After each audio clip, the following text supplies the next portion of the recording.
Awang Nongpok India RIMS na microbiology ki khwaidagi hena matik chaba department oiragani masi RIMS ki oinadi khwaidagi chawba achievement amani haina institute asigi director Professor G Sunil Kumar na phongdorakle RIMS campus ta microbiology ki nauna saba department building amasung multi-top biotyper broker bio innovations Sangabagi Thauramda Wafamasi Fongdokibane, Thauramadu the director Sinamakatana Rims Si Awang Nongpok India Center na Yamna Lumna Lobiri, Masimaktana Hospital Asina, Microbiology Oiba National Gi Achoba Project Kaya Lobangam Lagani Haibagi Tajabalay, Haike, Department Asida Fungus Virology, Yauna, Darkar Laiba Makal Kuding Market Laboratory Lagani Haiba, Wafam Tamladuna, Biosafety Level 2 Gi Laboratory Sulaigani Loina 24/7 service Oigani Haide, Department Asida Postgraduate MBBS, PhD, MLT yauna tongan ba course hapchinna ba thaurang leire haiba wafam director asina phongdokladuna HIV/AIDS oirabasu hepatitis oirabasu miyamda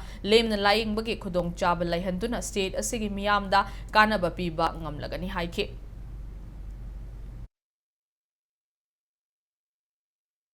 Notice sunatana even if you go around the country, center is one of the very dedicated space for the microbiology hai si job achievement ekhoigi aduga matung tarakpada khoina biosafety level 3 akhui future program hai tare biosafety level 3 sina khoina kana doisina akhui mamangi chahi amani gi mangda leigiba khoigi covid ki epidemic hai tare adu lakpa kanda aduguma makhangi yamna contagious hoiba viral attack